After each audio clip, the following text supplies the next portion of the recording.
Hello, this is Watched All About with another watch review, and in this review we're looking at a watch by Rotary. Some of you will obviously appreciate that they're quite a large brand, quite an affordable brand as well. But this watch in particular is one of their higher end watches. It's the Les Originales range, which means it's Swiss made, slightly higher spec than usual, and this is the Greenwich model. So let's talk about the specs first of all.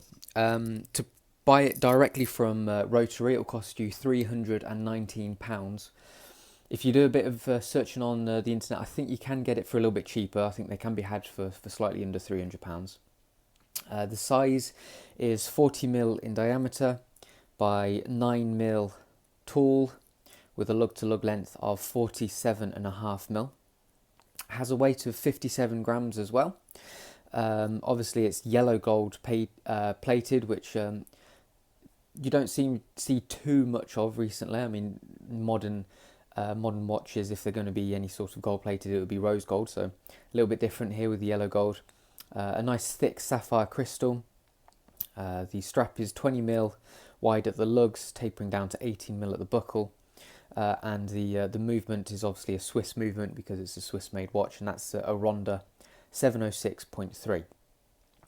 And a good thing about that actually is that it has a lifetime guarantee with the movement, which is quite an impressive service to offer by Rotary. So if it doesn't obviously include battery changes or anything like that, but if the movement itself goes faulty at all, then it should be replaced or fixed free of charge throughout the the lifetime of the watch, which is quite impressive.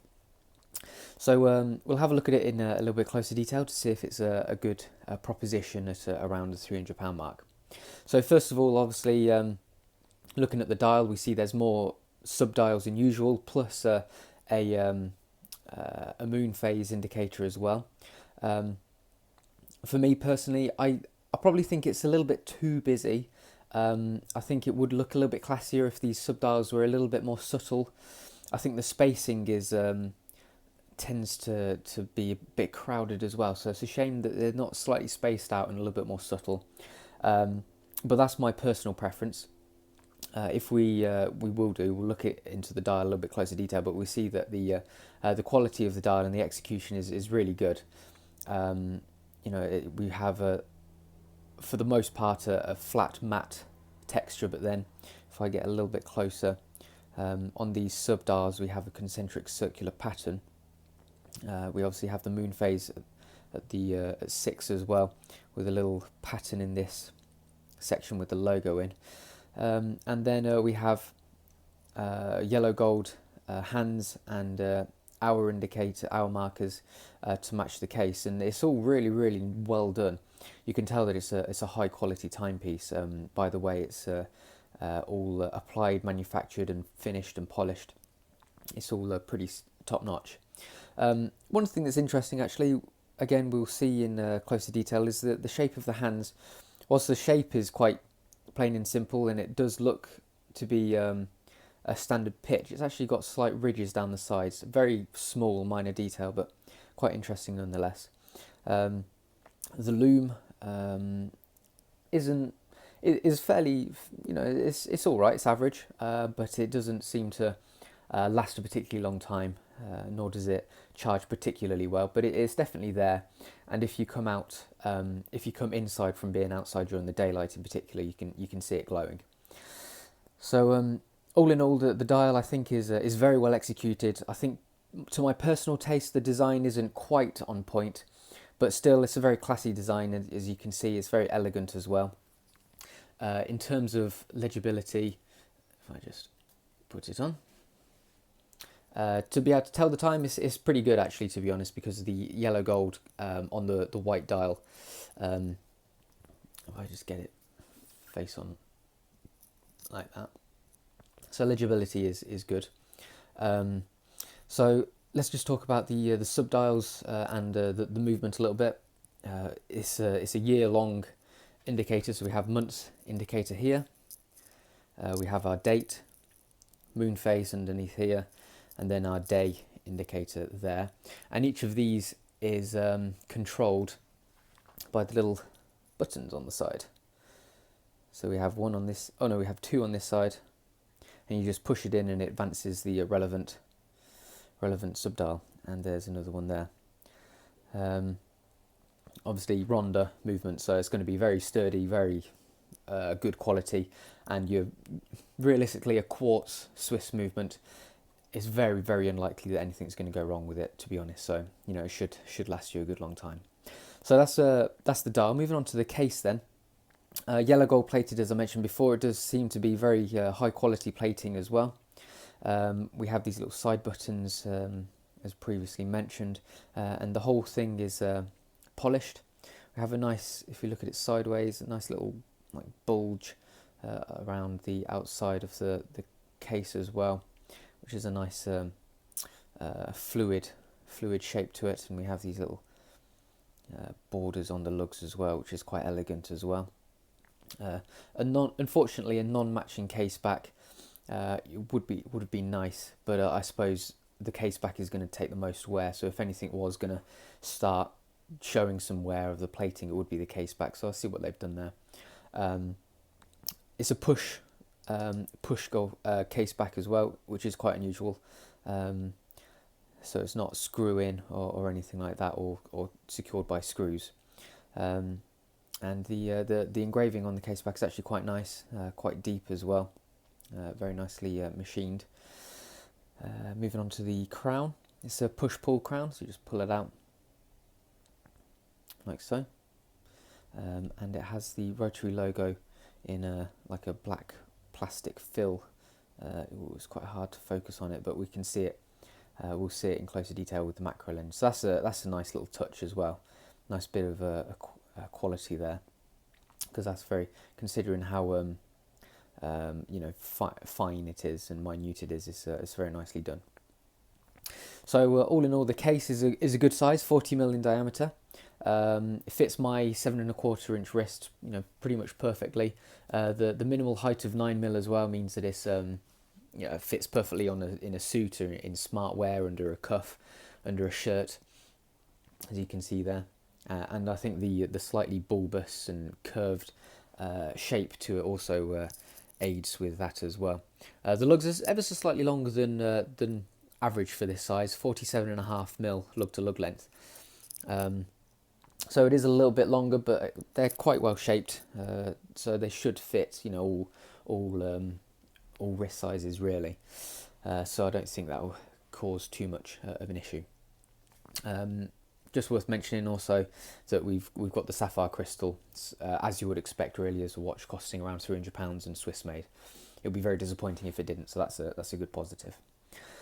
Okay, so the weight of 57 grams is you know, it's a fairly decent weight. It feels quite good, you know, good weight to good quality, but it's not too heavy, so you know, it's uncomfortable to wear. You could easily wear this for long extended periods of time.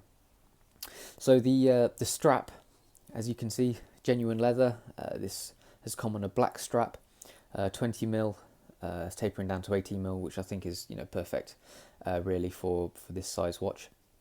The leather quality is very good actually. It's very comfortable to wear, quite supple as well. It hasn't been uncomfortable on, easy to put on, and it seems to be reasonably hard wearing as well, because I have been wearing this for you know, quite some time, and there's barely any signs of wear on the leather strap, which is quite impressive really. Usually you'd start seeing some creasing within a day or two, so it's done quite well in that regard. A nice little point is the buckle actually. Just the end bar is in the shape of the Rotary logo, very loosely, obviously, not intricate or anything, but it's a nice little nod to the logo. So if you keep that in mind, and then look at the little section in there, looks like a bean or something with wings, we see it there as well. So there we go, there it is. So that's a nice little touch. Obviously it's yellow gold plated to match the case, and it's fairly well machined, and these little sections here are filled with black paint, so that's again a nice little touch. So let me just put the macro lens on, and we'll have a look at it in a little bit of a closer detail. Okay, so starting with the dial then, as I mentioned before, these sub-dials have a nice concentric circular pattern. Even the outer rim has an even finer one, which is barely distinguishable with the, with the naked eye. So it's quite nice that they've put forth that effort. And then if we move on to the hands, you can see there's quite an unusual shape to it. Not quite fully pitched, but it's got quite an interesting contour on it. You can see it a bit better there. It's like edges to it almost. Quite interesting. But all the hands are very nicely machined. Can't really fault them. Quite plain and simple, really. So this section at the bottom with the moon dial, quite a small moon dial. I personally like it when people make quite a big feature of the moon dial. So to me, it's a little bit on the small side, but it's perfectly acceptable. And then we have the Rotary logo printed in that concentric circular pattern as well. You can see the logo there matching the buckle and the crown. I'm not entirely sure what it is, but it looks to me like a bean with wings, a flying bean, so that's good. Obviously we have Swiss made. All the printing on the dial is pretty fine. Can't really complain too much. And then these hour markers, polished, pitched, and filled with lume. So they're all very nicely applied as well. And you can see sort of the matte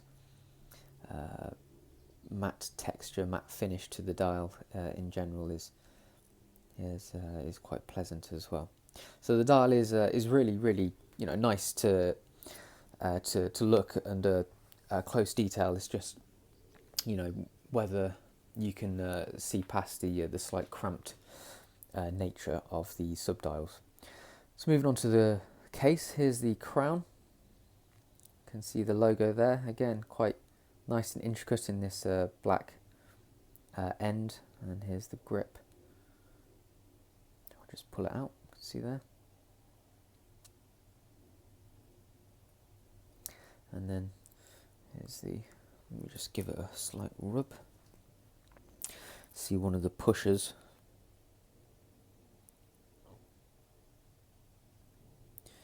And some of the,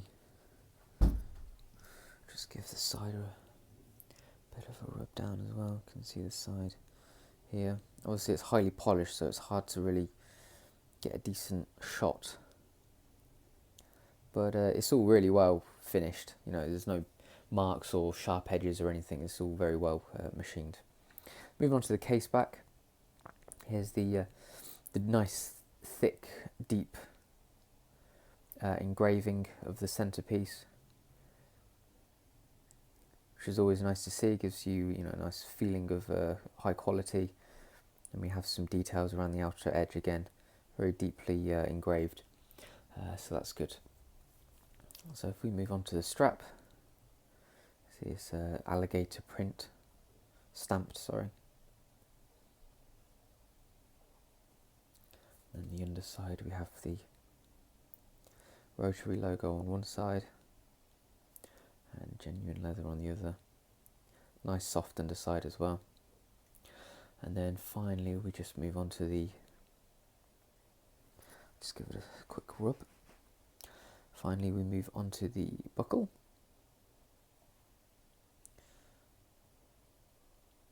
With the section there mimicking the logo. There we go. Okay, so this is the Rotary Les Originals Greenwich. Personally, I do like the look of it, and I have had a few comments from others regarding it, and they like it as well. So I have a little bit of an issue with the styling of the dial. That's about my only complaint really. Apart from that, it's very well made. Quite a keen price, around the £300 mark as well. So So you know, I'm quite happy to recommend it to everyone out there who it does call out to. So yeah, it's a very good watch. You wouldn't necessarily expect it from a brand like Rotary either, because you know they're usually more they do like to copy a lot of different designs. To be honest, all of their cheaper watches are all homages really to more expensive brands such as Omegas and um, other high end Swiss watches. So to see them do their own style is quite a nice little touch. And good for them really, and they've done a really good job with it. So if you're happy to get over the slightly crowded dial, then yeah, I would recommend it for around the £300 mark. So this was the Rotary Les Originals Greenwich, and this is what you're all about.